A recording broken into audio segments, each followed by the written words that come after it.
ഈശോമിശിഹായ്ക്ക് സ്തുതിയായിരിക്കട്ടെ. Science of ഫാമണിലേക്ക് എല്ലാവർക്കും സ്വാഗതം.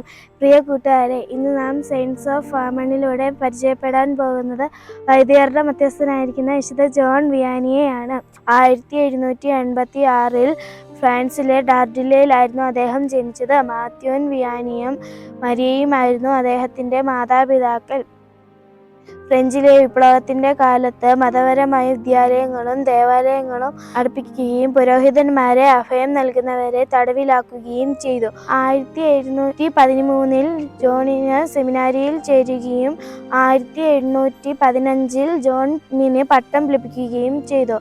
അങ്ങനെ ആക്സിലെ വികാരിയാകുകയും ഡാൻസും മദ്യവും മേളവുമായി കഴിഞ്ഞിരുന്ന ആക്സിനെ ഒരു അനുതാപ കേന്ദ്രമാക്കി മാറ്റി. അദ്ദേഹത്തിന്റെ പ്രസംഗം ഹൃദയസ്പർശവുമായിരുന്നു. തടിച്ച ഒരു സ്ത്രീ സ്വർഗത്തിലേക്ക് എങ്ങനെ പോകുമെന്ന് അദ്ദേഹത്തോട് ചോദിച്ചപ്പോൾ അദ്ദേഹം പറഞ്ഞു, രക്ഷയിലേക്കുള്ള മാർഗം എത്ര ഇടുങ്ങിയതും സങ്കുചവുമാണ്. 20 വർഷത്തിനിടയിൽ ഏകദേശം 20 ലക്ഷം പാപികൾ അദ്ദേഹത്തെ സമീപിച്ച് ഉപദേശങ്ങളും മറ്റും വാങ്ങിയിരുന്നു.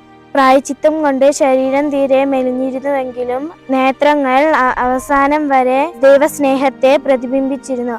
അങ്ങനെ കാര്യമായി അദ്ദേഹത്തിന് രോഗമൊന്നും ഉണ്ടായിരുന്നില്ല. 23-ാം വയസ്സിൽ 1859 ആഗസ്റ്റ് 4-ാം തീയതി അദ്ദേഹം മരണമടഞ്ഞു. അങ്ങനെ ആഗസ്റ്റ് 4-ാം തീയതി ജോൺ മരിയ വിയാനിയുടെ തിരുനാളായി സഭ ആചരിക്കുന്നു. പ്രിയ കൂട്ടുകാരെ, ദൈവസ്നേഹത്തെ പ്രതി വൈദികനായും പാപികളെ തേടിപ്പിടിച്ച ഈശോയുടെ വഴി പിന്തുടർന്ന് വിശുദ്ധ ജോൺ വിയാനിയെ ജീവിതത്തിൽ മാതൃകയാക്കാം. പാപ സാഹചര്യത്തിൽ നിന്നും മാറി ദൈവസ്നേഹത്തോടു കൂടി ജീവിക്കുവാൻ ദൈവം നമ്മെ സഹായിക്കട്ടെ.